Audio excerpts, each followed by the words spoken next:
Bismillahirrahmanirrahim. Assalamualaikum warahmatullahi wabarakatuh. Alhamdulillahirabbil alamin. Walladzi arsala rasulahu bil huda wa dinil haqqi liyudhhirahu 'ala dini kulli. Wa kafa billahi shahida. Wa asyhadu an la ilaha illallah wahdahu la syarika lah.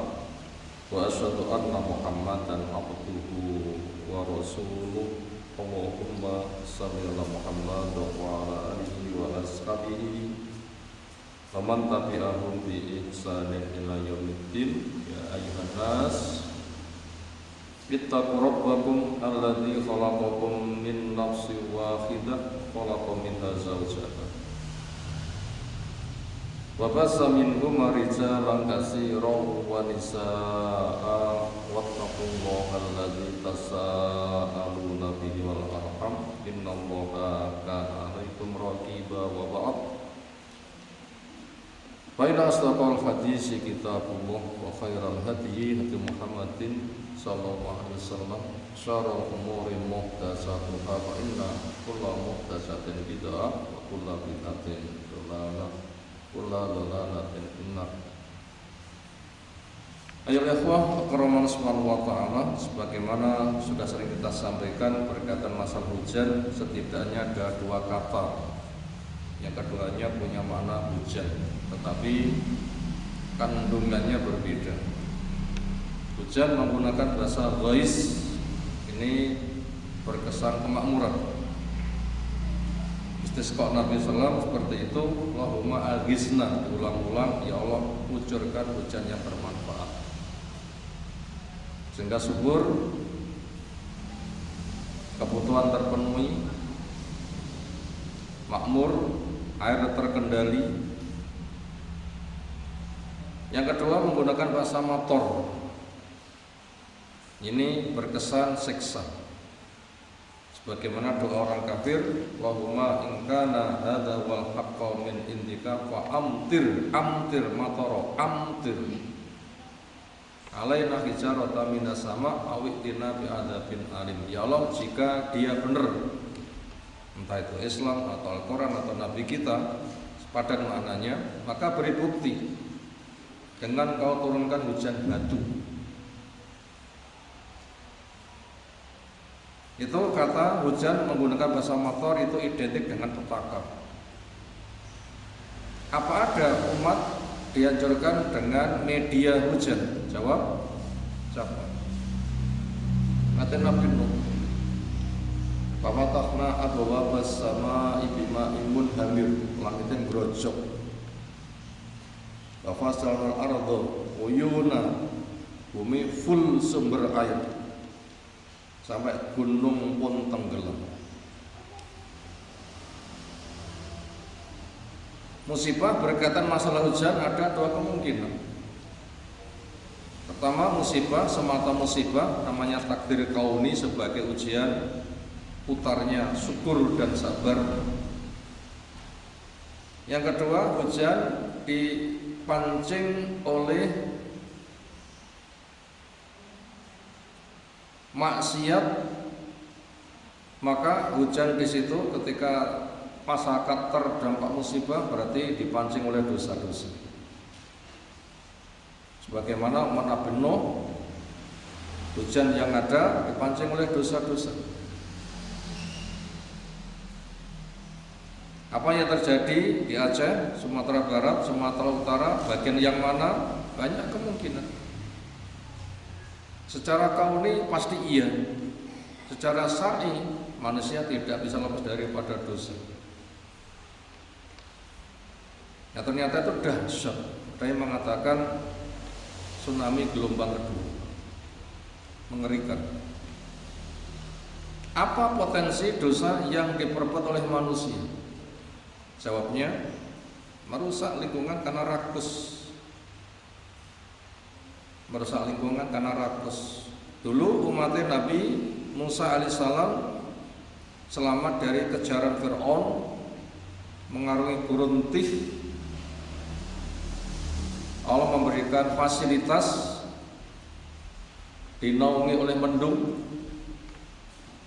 Ada al-manna, sesuatu yang mengembun, nempel di permukaan, mengering ketika dikelontok, manis sebangsa madu. Atau as-salwa, sebangsa burung, gemak, lemu-lemu, cemekel, kutuk. Dipesankan ambil secukupnya. Tapi mereka rakus, kedemenan nyekel, semangat makan, nganti turah-turah, akhirnya sisanya basi. Jadi kalau begitu kerakusan. Cadangan alam sama butuh manusia sebenarnya masih banyak mana. Cadangan alam karo butuh manusia akeh ndi. Di akeh cadangan alam. Contohnya wong sak desa lemai sudah tidak ada jarak pojok longgar. Lemai sudah tidak ada jarak pojok longgar. Nah, sebatas nyelehnya awak tinggi geledak turah enggak. Tapi nyapo ada orang nganti enggak kebagian tanah, harus bambung. Kan ada yang rakus. Wong sitok paling semeter, musuh 2 meter cukup, tapi minta 10 hektar. Sementara saya kebagian malah bambung. Itu kan karena kerakusan. Orang butuh kepada kayu. Sebatas tinggi kebutuhan rumah kan cukup kan ya. Sehingga hutan pun juga akan terjaga. Tapi karena kerakusannya menebang tanpa kebutuhan akhirnya menjadi rusak. Nah, senada dengan itu musibah disebabkan oleh dosa. Allah telah menyebutkan dhaharul fasadu fil barri wal bahri bima kasabat aydinnas, petaka di daratan di lautan itu oleh dosa-dosa, sikap rakus tadi. Yang itu harus dikendalikan. Sehingga orang mengatakan mali mali, hartaku hartaku. Apa kata Nabi SAW? Tidak ada hartamu kecuali yang kamu makan sudah jadi kotoran, itulah hartamu. Tidak ada hartamu kecuali yang kamu jadikan pakaian, kamu dadi gombal, itulah hartamu. Tidak ada hartamu kecuali yang kamu infakkan. Ternyata rata-rata orang itu ketika mencari harta di luar dari kebutuhan 3. Sebatas kebutuhan makan cukup, kebutuhan pakaian cukup, kebutuhan infak ganti Allah akan berlipat. Tapi sudah di luar dari 3, apa? Rakus, mali. Ini menyebabkan kerusakan alam. Bila sudah rusak, siapa yang terdampak? Sing dosa tok atau yang lainnya juga kecipratan? Jawab. Nuwun sewu, ngentun niku diambil dhewe napa nggih ditum tanggane? Itu contoh pemahaman. Dosa itu ibaratnya kaya wong ngentut, enggak dianggu dhewe. Resiko dosa enggak ditanggung sendiri, nyiprati tanggane. Berarti kalau gitu wong sing dosa itu dosanya berapa? Merusak Allah enggak dihargai, merusak hukumnya enggak diberlakukan, merusak dirinya akan kena petaka, merusak lingkungan loh, korbannya banyak.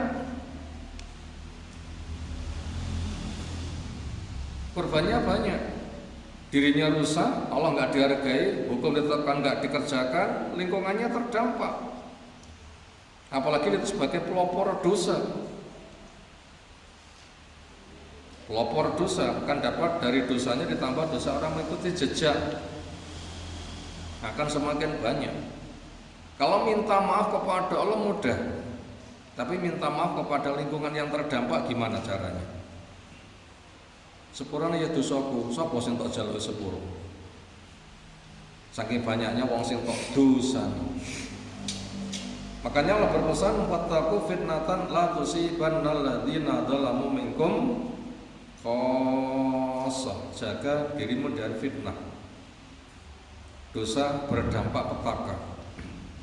Yang itu tidak semata menimpa kepada si pelakunya saja, tapi lingkungannya juga akan kena dampak. Ibaratnya gua kulit gedang sembarangan, ada wong liwat kepleset tiba mati, berapa dosanya? Dosanya bisa 100 onta. Kapan gue duit sakmono? Kadang dia tuh merasa tidak salah. Salahmu dhewe sikil murah yang mripate muni ngono gara-gara ya salah nyalahne wong bisa. Enggak bertanggung jawab. Gimana dia bisa bebas dari dosa-dosanya? Resikonya ke sana. Apapun permasalahannya, yang jelas musibah terjadi, jelas terjadi. Yang Allah telah jelaskan, wala nuziqannahum minal adzabil adna dunal adzabil akbar la'allahum yarji'un. Pasti saya timpakan kepada mereka siksa kecil sebelum sing gede. Data kayak seperti tsunami jilid 1, jilid 2 atau berapa yang kerusakannya pol. Ini termasuk siksa kecil. Kenapa? Akan dibanding siksa besar apa? Neraka. Dan itu ada hikmahnya. Mengingatkan kamu punya dosa terdampak bahaya. Tujuannya apa? La'allahum yarji'un, barangkali mereka itu mau merujuk kembali kepada Allah. Bakno tenan ya. Dosa kena musibah lek ngene abote kaya ngene esuk neraka kaya ngopo. Lek ngono aku tak tobat. Nah, ini harus ada tobat. Harus berbenah. Harus berbenah. Kalau enggak nanti akan kehancuran bisa merata. Maka untuk itu perbanyak istighfar. Kita selamat, doalah kita diberikan keselamatan. Saudara kita terdampak, pada mereka enggak daftar, banyak sekali yang soleh-soleh tapi kena dampak spesial, doakan mereka. Secara umum doakan yang terdampak. Spesial bantulah mereka. Secara umum bantulah yang terdampak. Nah, kita bisa berdonasi. Dan tempat penyaluran sangat banyak.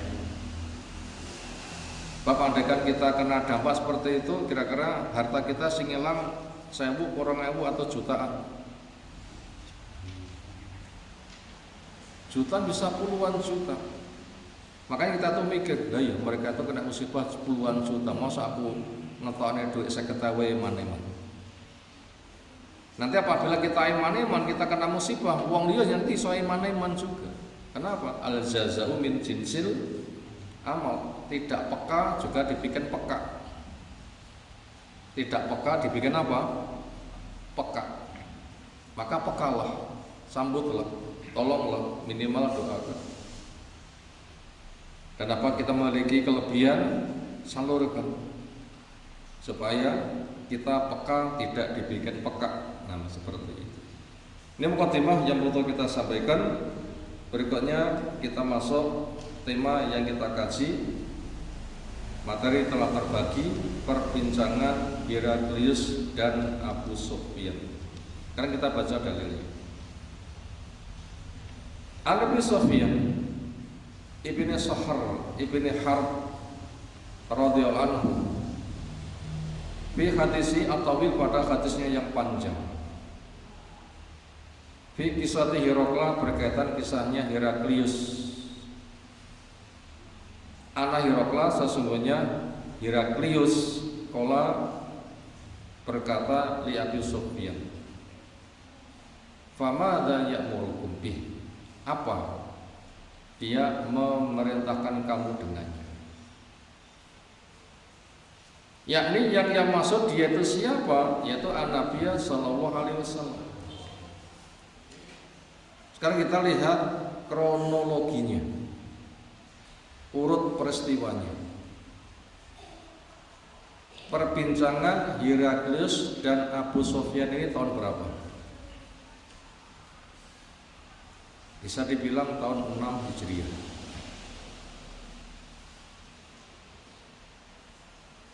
Ada peristiwa apa?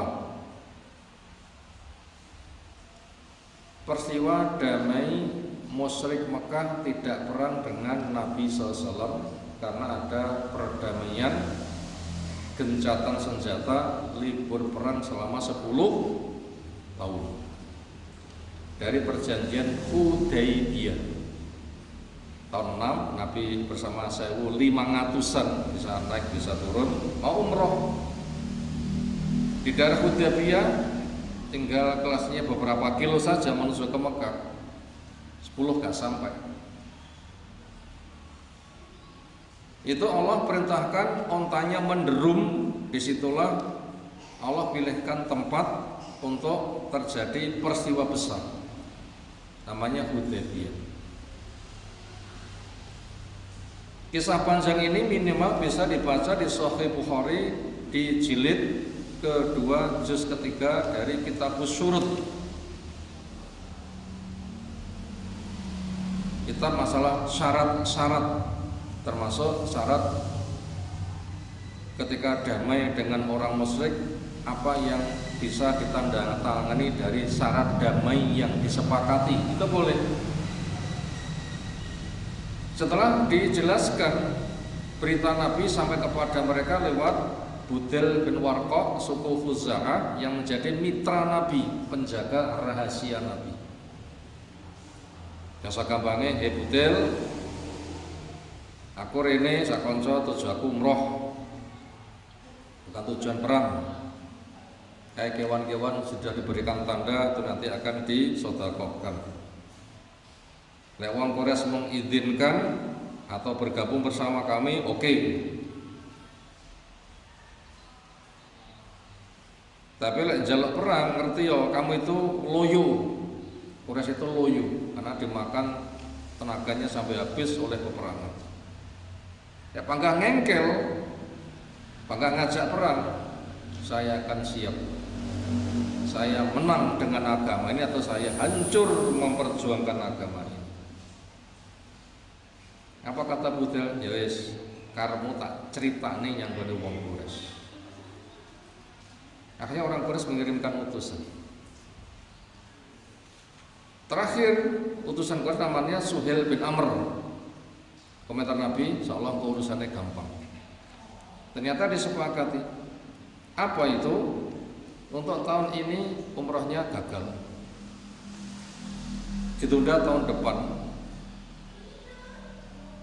Terus gencatan senjata tidak perang selama 10 tahun. Akhirnya disepakati kurang lebih itu. Akhirnya Nabi sembelih binatangnya, disedekahkan, kemudian cukur pulang. Praktek umrohnya gagal tetapi pahalanya tetap utuh. Di masa damai inilah Nabi akhirnya kirim surat ke raja-raja, termasuk Heraklius, penguasa Romawi, Nasoro agamanya. Bukan itu saja, bisa dibilang semua negeri, bisa dibilang sifatnya. Artinya banyak yang dikirim. Di masa damai tidak perang ini, Quraisy juga mengirimkan kafilah dagang dipimpin oleh Abu Sufyan ke Syam. Heraklius yang mendapatkan surat dakwah dari Nabi kita itu pengen tahu profil Nabi yang wani ngirimi surat kepada dia. Iki kan wong sing aku dadi Nabi, sapa sebenarnya dia tuh pengen tahu detail. Bapak iki wong Arab akhirnya memerintahkan, ini musim dagang wong Arab banyak yang berdagang ke wilayah kita. Tolong cari dan mampirkan, mau saya tanya tentang profil wong sing ngirimi surat ini yang aku sebagai nabi. Akhirnya tertujulah pilihan kepada rombongannya Abu Sufyan. Akhirnya dimampirkan. Inilah perbincangan Abu Sufyan dan Heraklius. Temu ya urutannya ya, kronologinya seperti itu. Tentunya lewat juru bicara, penterjemah. Termasuk Abu Sufyan wis diketik, dikunci. Aku pengen tekon jujur, tolong juru bicaramu kalau ngapusi katakan jawabannya bohong. Akhirnya mereka nggak ada yang berani bohong. Akhirnya ngomong jujur, Abu Sufyan jujur, karena sudah diawasi wong sak kiwa tengene, karena sudah dipeseni nek nganti bohong katakan bohong. Sehingga nggak berani bohong, akhirnya jujur. Itu namanya basa Jawane napa? Diketik, napa diketik itu? Itu istilahnya. Sudah di ultimatum, nganti ngapeki katakan pembohong dia. Senada dengan itu. Maka di sini akhirnya Hierokles tanya. Di antaranya saya mendapatkan surat dari Muhammad bin Abdullah, katanya dari Quraisy. Siapa dari kamu yang juga dari Quraisy? Kami. Siapa dari kamu yang punya kekerabatan dengan dia? Kata Abu Sufyan, saya. Akhirnya Abu Sufyan dimajukan. Ketika sudah, ini di antara pertanyaannya, apakah di antara leluhur wong sing dadi ngaku dadi nabine yang dia raja? Enggak ada. Apa dia itu pernah berkhianat? Tidak.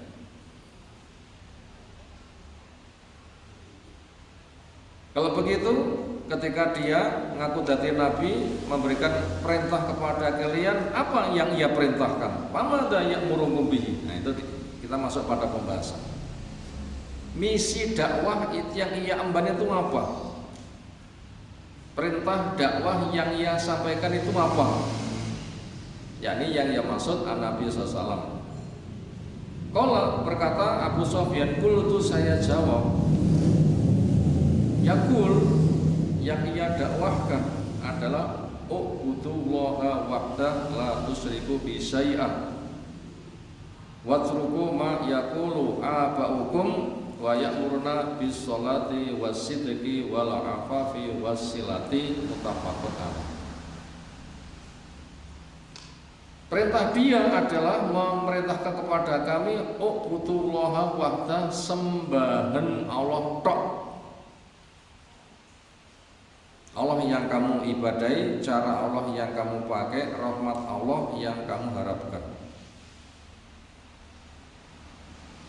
Wala tusyriku bi syai'an, jangan kamu perserikatkan kepada Allah dengan sesuatu pun. Sing tak sembah Allah, Allah tok, tidak boleh ada yang lain yang menjadi sekutunya Allah. Berarti nyembah berhala tidak boleh, jimat-jimat, dukun-dukun tidak boleh, menuhankan harta tidak boleh, ibadah boleh lemah makhluk riya tidak boleh, ibadah titip uang mati lewat patung-patung nggak boleh. Patung-patung dianggap media pendekat, dititipi untuk menyampaikan hajat kepada Allah, tidak boleh. Karena yang disembah Allah, makanya caranya juga pakai cara Allah, makanya pakai Al-Quran yang dijelaskan oleh nabinya, lalu melaksanakan kayak contoh nabi ini. Kurang lebih bila dijabarkan seperti itu, sembahan Allah saja, jangan melakukan kesyirikan. Watruku, dan tinggalkan ma yaqul, apa yang mengatakan aba'ukum, bapak-bapakmu. Nggak boleh agama berdasarkan tradisi nenek moyang.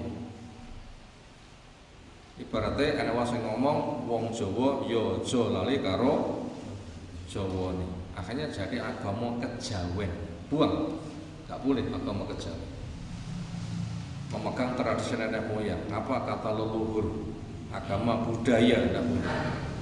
Budidaya. Tinggalkan. Agama itu wahyu. Agama itu wahyu. Gimana Qurannya, gimana sunnahnya. Makanya apa yang dikatakan dari nenek moyangmu tinggalkan. Watruku, tinggalkan. Apa yang mengatakannya leluhurmu. Jadi akidahnya apa? Dengan syahadat la ilaha, syahadat Muhammad Rasulullah, Allah yang disembah dengan cara Nabi. Perintah berikutnya, wa ya'muruna bi sholati, ia perintah kami untuk sholat. Realnya sholat 5 waktu, zuhur, asar, maghrib, isya, subuh. Sempurnanya akhirnya begitu. Walaupun pada waktu itu masih sholat pagi, sholat sore. Karena profil sholat sempurna itu tahun 10 Hijriah. Ini peristiwanya masih tahun 6. Ini 4 tahun sebelumnya. Demikian juga perintah dia wasidqi untuk bersikap jujur. A, yo A, B, yo B, berarti gak oleh ngapusi. Perintah berikutnya, wal afafi punya jiwa iffah, jaga kehormatan diri, termasuk kerja mandiri, memberi, tidak ngemis, termasuk jaga kehormatan, tidak zina. Itu masuk wilayah afaf. Masuk wilayah apa? Afaf. Apa makna afaf? Jaga diri. Secara ekonomi mandiri, bisa memberi. Secara kehormatan diri, dia tidak mencoreng dengan perzinahan dan semisal. Itu namanya afaf. Demikian juga perintahnya wasilati untuk silaturahim. Silaturahim atau silaturahmi. Silaturahim, kaknya dikasroh. Rohmun susah, rohim kasih sayang. Nyambung kasih sayang, bukan nyambung kesusahan. Rokok merupakan media silaturahmi, nah, nyambung kesusahan. Ada promosi seperti itu banyak. Karena silaturahim tapi malah nyilakaan silaturahmi, malah hancur itu, hancur menjadi jeruk. Muttafaq alaih disepakati atasnya. Sekarang kita manja pensarahannya. Komentar umum sebelum kita masuk sarah. Komentar umum dari Heraklius. Kalau di antara leluhurnya itu ada yang jadi raja, berarti ngaku jadi nabi untuk mengambil kerajaan orang tuanya yang pernah lepas. Kalau dia itu bukan keluarga raja, memang betul-betul nabi. Kalau dia itu jujur, memang nggak ada ceritanya nabi itu pendusta. Apakah ada anak buahnya yang murtad? Tidak ada. Itulah bila sudah merasakan manisnya iman.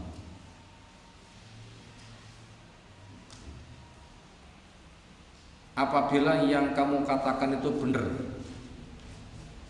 dia akan menguasai apa yang saya kuasai. Bila yang kamu katakan itu benar, dia akan menguasai apa yang saya kuasai. Ini ramalan Heraklius atau ketetapan hukum Allah. Bila yang kamu katakan benar, dia akan menguasai yang saya kuasai. Ini ramalan atau ketetapan? Ketetapan, bukan ramalan. Ini ketetapan, bukan ramalan. Karena termasuk Heraklius itu ahli kitab. Agamanya Nasoro, ilmunya cerdas, punya kakak seperguruan, sama-sama ahli ilmu. Cuma dia lebih suka kepada kerajaannya daripada ilmu yang menjadi media keimanan. Ngepenaki dunyo, ninggalake akhirat, nguyak kerajaan dunia, meninggalkan keberadaan surga, menyebabkan dia menjadi putus iman. Akhirnya itu begitu, karena Heraklius sudah meminta persembahan kepada kakak seperguruannya, benar dia itu hampir iman, tapi ngepenake dunia. Bahkan dia mengatakan, bila saya nanti ketemu kepada orang ini, akan saya basuh 2 kakinya. Siap mengakui kenabiannya. Bagaimana sejarahnya dia akhirnya kok putus iman, menggadaikan iman? Jawabnya, ketika sudah mantap berita kenabian ini hak, dikumpulkan semua menterinya, pejabat tinggi negara, sudah masuk di ruang sidang, lalu dikunci dari luar. Terus ditawarkan, maukah kalian kerajaan yang tidak pernah usang, kita nanti akan menjadi raja-raja yang berkesinambungan. Maknanya sepadan itu. Gimana caranya? Ini ada surat dari Nabi, dari Arab. Saya dapat, sudah saya cek, ternyata benar. Mari kita sambut masuk Islam. Gimana para pembesar ya? Kaya pitik dileboni serigala, serigane ngamuk terus mesti pitik. Kabur kabeh. Tapi mau keluar pintu sudah ditutup, gak bisa keluar. Akhirnya dikatakan kembalilah. Sik, aja kesusu dhisik. Saya tadi hanya menguji kesetiaanmu pada agamamu. Ternyata kamu setia. Gak letak jak pindah ke agama baru, langsung sujud. Itu kisah ia gadaikan keimanan.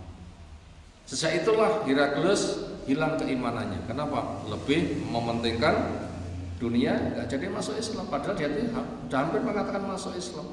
Andai kan saya ketemu, kan saya cuci dua tangannya, dua kakinya. Dan saya cuci dua kakinya. Dan akhirnya Heraklius pun juga dari masa ke masa kalah perang. Entah di masa Umar, di masa Salahuddin Al-Ayyubi, di masa Muhammad Al-Fatih. Itu sejarah orang Nasrani mengalami kekalahan dari kaum muslimin. Yang kisah itu bisa dibaca pada surah Rum. Ghulibatir Rum wa min ba'di ghulabihim sayaglibun fi bid'i sinin. Itu tafsirannya ada pada surah Rum. Ujung-ujungnya adalah perbendaharaan merah putih menjadi milik kaum muslimin. Apa perbendaharaan merah putih? Merah itu emas Romawi, putih itu perak Persia. Nggak boleh ada tafsir yang lain. Dan itu sudah terwujud menjadi milik kaum muslimin di masa Umar. Itu kekalahan mereka. Sekarang kita masuk kepada pensarahannya. Wafil hadis, pada hadis ini bayanu jumlatin azimatin, keterangan kesimpulan masalah azimatin yang punya nilai besar. Min usul Islam, dari fondasi Islam. Wa usuli dakwati, dan fondasi dakwah Islam. Berarti hadis ini akan menjadi ketetapan kaidah pijakan beramal. Kandungan hadis ini membimbing beramal sangat banyak sekali dan penting tentang akidah Islam, tentang dakwah Islam. Wafi, dan di situ bayanu jumlatin, menerangkan sebuah kesimpulan min nutin Nabi, dari sifat-sifat Nabi Shallallahu Alaihi Wasallam. Wa anna dalika, dan sungguhnya sifat Nabi ini maktubun, sudah tertulis di Taurati, ada di Taurat, wal Injili, dan juga ada di Injil.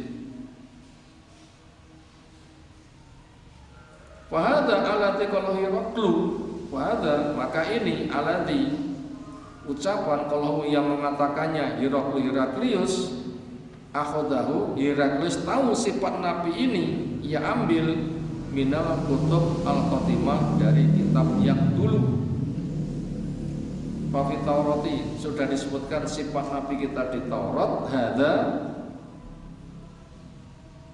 au nahwu, atau yang semisalnya, min a'lami nubuwati, termasuk tanda-tanda kenabian Nabi kita. Sekarang kita baca surah Al-A'raf 157. Surah apa? Al-A'raf ayat berapa? 157. Cerita apa? Kita baca dulu.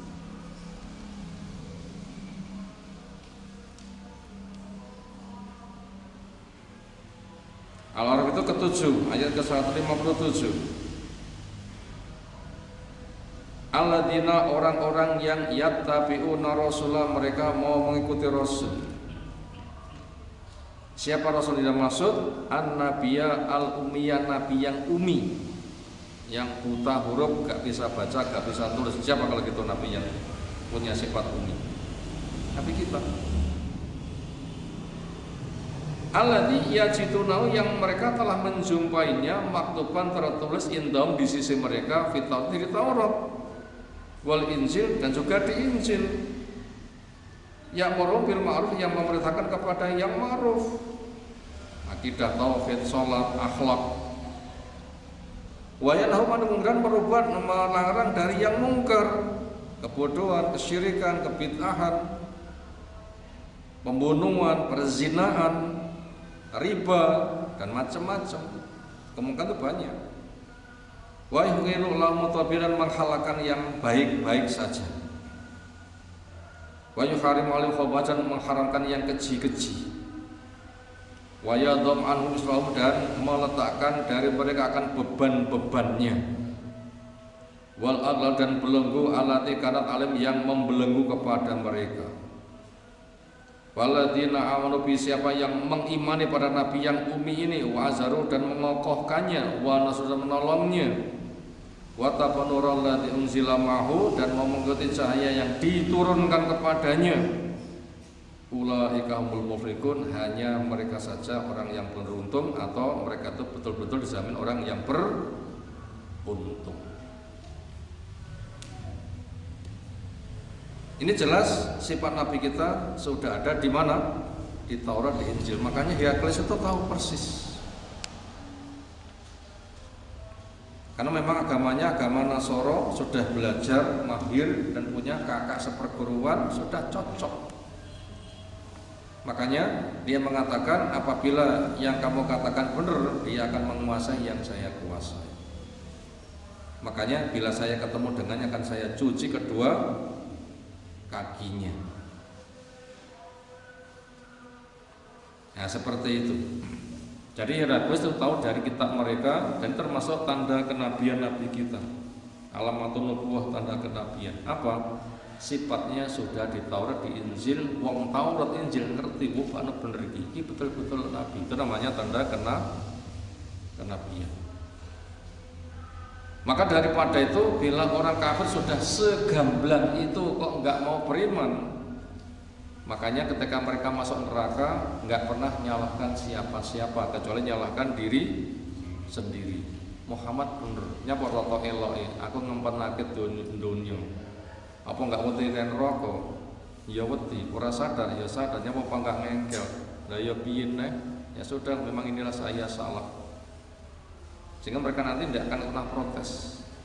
Fa'tarafu bidambihim, ngakoni dosa-dosane, wasuqan li askabis sa'ir, celakalah buat penduduk neraka sa'ir. Wafi, dan juga pelajarannya di hadis ini, mukatabatul kufar bidakwah, boleh kirim surat kepada orang kafir isinya dakwah il Islam, mengajak kepada Islam. Aslim taslam, masuk Islamlah kamu, niscaya kamu akan selamat. Nah begitu. Bila tidak, kamu nanti akan memikul dosa bangsa berkulit kuning. Romawi itu dikatakan Bani Asfar, keturunan makhluk berkulit kuning. Itu istilah dengan mereka. Kan ada kan istilah-istilah bahasa kita seperti itu. Bila kita mendengar kota angin, mana kota angin? Anjo, kota tahu. Ya cangkring kotaku.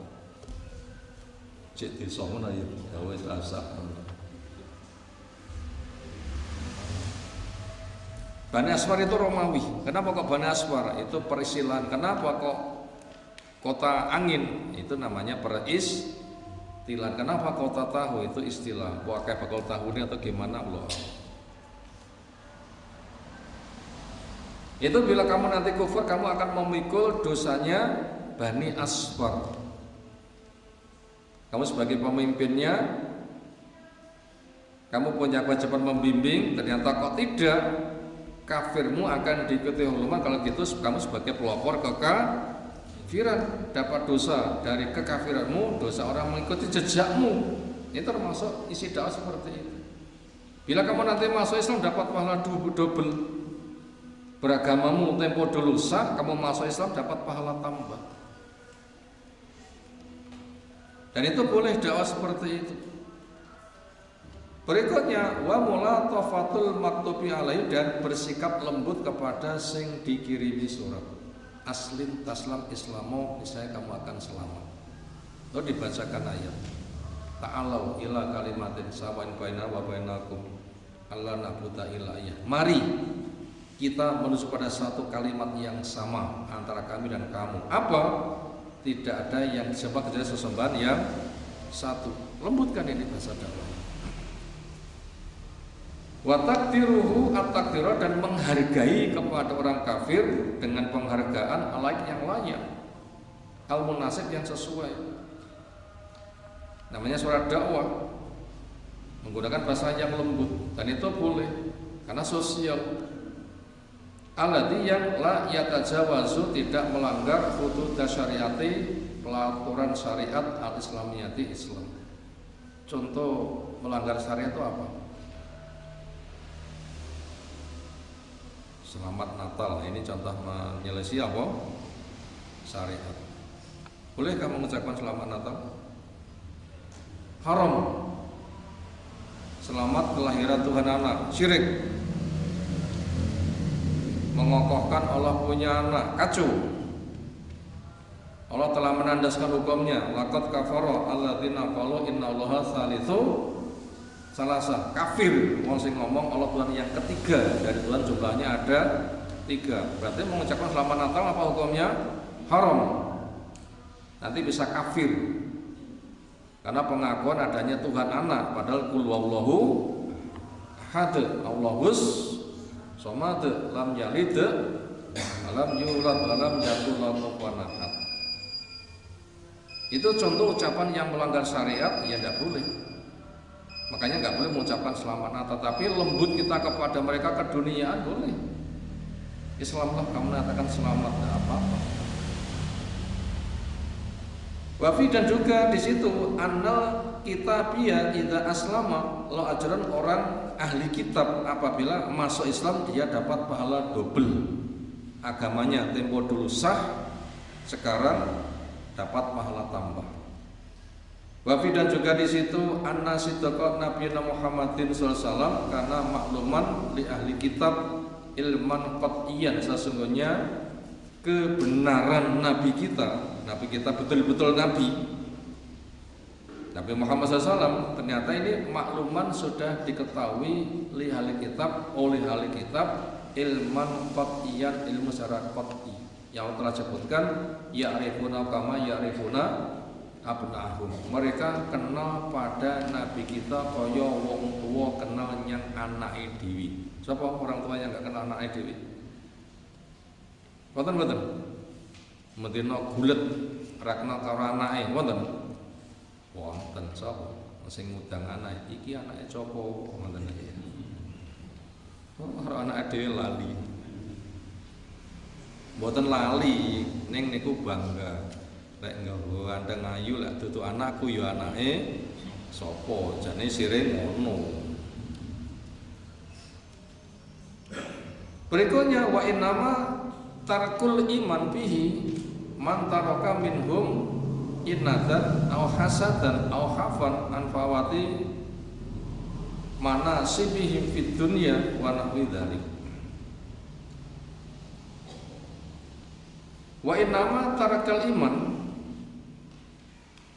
dan sesungguhnya dikatakan orang itu meninggalkan iman. Wa innama tarakul imani, sesungguhnya dikatakan meninggalkan iman man tarakahu minhum, orang yang meninggalkan iman dari mereka inatan, karena pembangkangan, wa hasada, dan hasad. Tidak imannya iblis itu karena nggak tahu atau karena pembangkangan. Pembangkang itu iblis itu hasad. Nggak imannya Abu Jahal belum tahu atau pembangkangan. Pembangkangan, ngerti betul dia itu. seorang nabi itu ngerti betul, lebih ngerti daripada kita. Karena Abu Jahal itu pergaul langsung, ngerti langsung, roh langsung. Kita kan cuma membaca dalil. Secara pembuktian Nabi itu betul-betul mereka tuh paham. Itu pembangkangan itu dan juga hasad. Kenapa Bani Hasyim yang ada nabinya bukan dari marga saya? Makanya orang yang meninggalkan iman karena itu berarti memang betul-betul dikatakan meninggalkan iman. Berarti bukan mukmin. Au khaufan ala fawati manasisibihim, atau khawatir mereka itu kehilangan jatahnya fit dunia. Nah, aku melu dhewe berarti aku ora entuk dunyo. Dadi masyarakat jelata enggak jadi raja-raja. Akhirnya dia tuh ngepenake dunia. Wanah wadalika dan yang semisal itu. Wafi, dan di sini juga ada pelajarannya istiqbahul kadibi, celanya sikap dusta. Ngapusike welek indah jil umam wasyu'ub, di semua umat dan bangsa. Di dalam sejarah kehidupan manusia, kapanpun yang namanya dusta, sikap yang sangat tercela. Iman maupun kafir sadar dusta, sikap yang sangat tercela. Wa anal adwa la yu'manu ayyak diba ala atwi, dan musuh tidak bisa dianggap aman dari sikap dustanya ketika melawan musuhnya. Makanya bila orang itu sudah musuh, jangan pernah husnudzon. Bila orang sudah berhadapan musuh, jangan pernah husnudzon. Namanya musuh harus suudzon. Kenapa? Gak ada musuh ki bolong, musuh ki mesti rival. Dan sistem yang dimiliki di dalam perivalan adalah al-kharbu khida'ah, perang itu tipuan. Maka siapa yang memusuhi Islam itu pasti pembohong dan mereka tidak bisa dipercaya blas. Makanya perdamaian Islam dan Yahudi di Palestina, Yahudi itu tidak bisa dipercaya. Apabila ada tanda tangan damai, mereka nanti pasti akan khianat. Dan itu sudah terlalu sering, itu berulang-ulang. Dan tipenya Fir'aun seperti itu. Berapa kali Fir'aun ngomong saya iman, jebule ngapusi berapa kali? Bisa 9 kali atau lebih. Sejumlah mukjizat yang dibawa oleh Nabi Musa. Jadi nggak ada tipe musuh itu dipercaya, nggak ada. Nggak ada. Makanya kita wajib waspada. Fayam bagi, maka selayaknya ataharuzu, menjaga diri minhu, dari musuh. Wafi, dan juga di situ ada faedahnya anna mangkana raisan matbuan, sopanya jadi pemimpin masukan sing ngomong dirungokni, yakunu alaihi, akan menimpa kepada dia ismul kufri, dosa kekafiran dia, wa ismu man amila wa tabau amailahu, dan dosa orang yang mengamarkan kekufuran dan mengikutinya. Kayak Heraklius, dosanya berapa kali lipat? Dosa pribadi ditambah dosa anak buahnya. Kenapa? Dia pemimpin yang diikuti. Dalilnya mana? Mansana bitlami sunatan sayiatan fa alaihi wizruha wa wizruman amila biha min ghairi ayat nusa min wizrihim syai'un aw kama qala Nabi sallallahu alaihi wasallam. Itu akan mendapatkan dosa sejumlah orang yang mengikutinya. Kenapa? Itu sebagai pemimpin, diikuti, dirungokni, maka ngati-ngati. Wa kadza mangkana sababan li dhalalatin aw man'i hidayatin, demikian juga orang yang menjadi sebab adanya kesesatan atau terhalangnya hidayah, maka dia dapat dosanya dan dosa orang yang tidak ia bimbing, karena bimbingan datang ia halang-halangi. Aja ngaji rono, soleh mati wong tuamu diguwak, dipendem kaya nguwak batang tikus. Ya sama saja nanti. Sehingga kono-kono anak buahnya itu enggak dapat hidayah. Kenapa? Ngaji rolah. Lah sing ngedang-ngedangi dapat dosa dari dia dan jumlah dosa mereka yang ia sesatkan. Aneh. Sing medel-medel niku, cung ngaji rono. Cuk mareh anu, akhir malah enggak udah rono ada.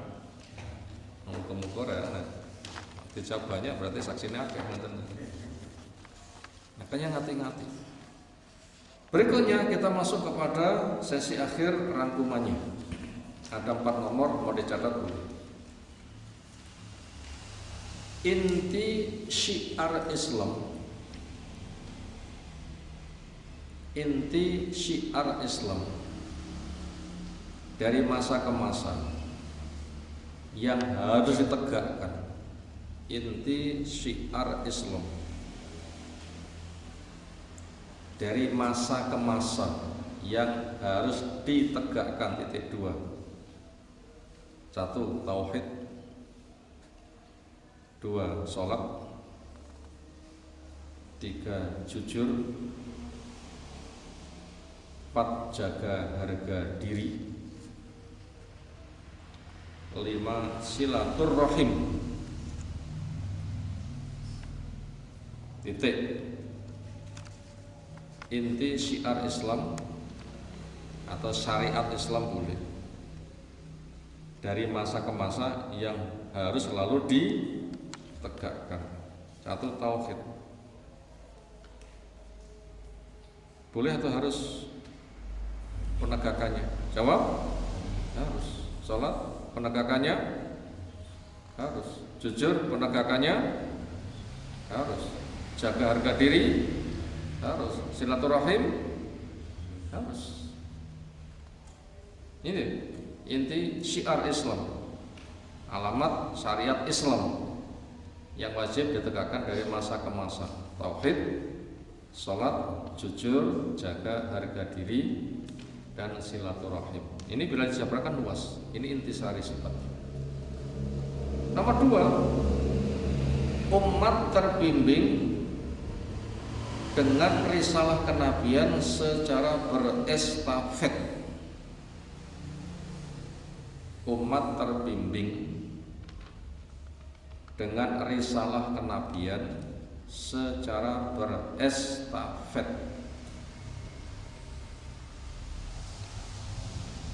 Umat terbimbing dengan risalah kenabian secara estafet. Estafet itu bermata rantai. Laku ki mentek ana sing siap nerusne, mentek ana sing terusne kaya rantai. Makanya wajib regenerasi. Makanya orang tua masih hidup diberi anak didik, orang tua mati anak melanjutkan. Muncul cucu didik, ketika mati sudah ada yang melanjutkan. Dipelopori bapak, diterusne anak, diterusne buyut, diterusne anak, bapak, anak, putu, buyut, cangga, wareng, udek-udek, gantung, siwur, sampai poneh terusnya, pitulas porong puluh gitu.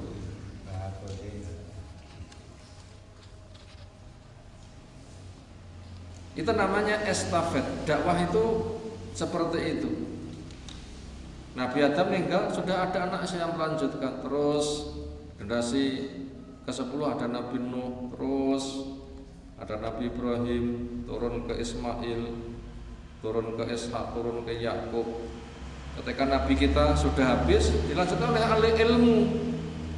Generasi sahabat turun ke tabiin, turun ke tabiin, Imam Syafi'i, Imam Ahmad, Imam Bukhari, Imam Muslim, terus sampai kepada kita. Hari ini sapa sing ngaji, sapa sing maklek mati, sapa sing terus nih, nanti sama Qur'annya akan selalu dilanjutkan. Itu namanya berestafet. Makanya mumpung guru masih ada, masyarakat harus belajar. Andai kan nanti meninggal, ada yang melanjutkan. Dan supaya yang melanjutkan siap menjadi guru, bukan pendengar. Pendengar nanti ilmu ini gampang hilang.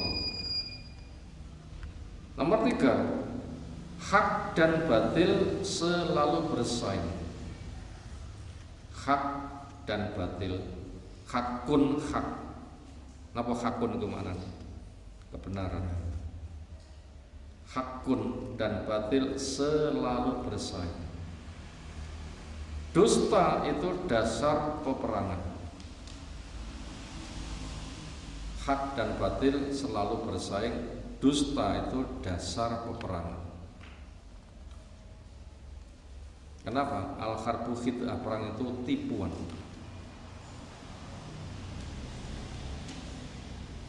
Maka tugas dakwah kita itu adalah untuk menyampaikan yang hak. Makanya ketika ada orang yang melawan, maka jangan pernah percaya sama sekali. Karena orang yang memerangi, mereka itu punya dasar dusta. Yang keempat, waspada pemimpin dan ahli ilmu. Waspada pemimpin dan ahli ilmu, karena bisa mendapatkan dosa double. Waspada para pemimpin dan ahli ilmu. Kenapa? Karena bisa mendapatkan dosa double. Artinya apa? Di masyarakat dia dianggap pemimpin, di masyarakat dia dianggap ahli ilmu. Lek enggak ia gunakan memimpin yang baik, tapi memimpin sing elek, dia akan berpotensi mendapatkan dosa double. Ini kira-kira tiang dadi kepala desa niku wani enggak terang-terangan mendukung dakwah sunnah? Wani betul. Buh-buh, aku mendukung so di protes anak buahku, dhisik budal gue berdasarkan mereka. Mesti wani. Wani kok siap leren. Wani demo ya. Angel ya. Kayak ngati-ngati. Itu ngati-ngati.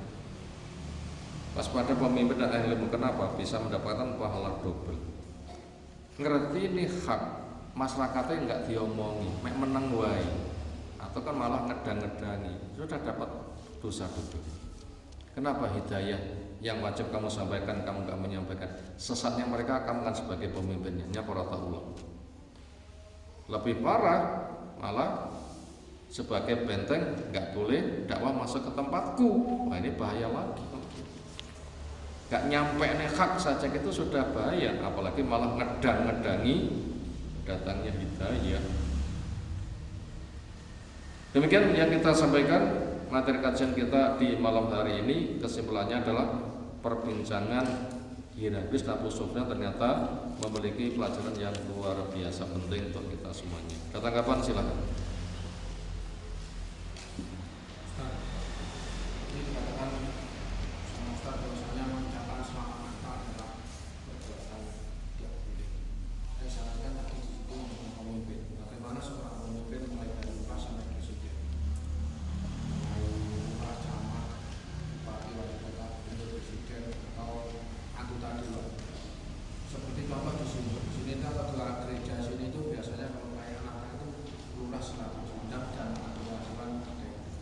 Itu bukan hanya kebaikan itu ketika ada jabatan yang melekat di mereka sebagai kita tetap mendapat undangan perayaan besar selain. Ada seorang ustadz ditanya, bolehkah ketika mereka mengadakan perayaan kaum muslimin datang? Boleh.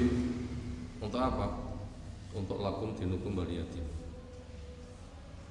Saya kesini tujuanku bukan mendukung kamu, tapi tujuanku agamamu yo tandangono dewi, agamaku yo tak tandangi dewi. Baru terus mulai.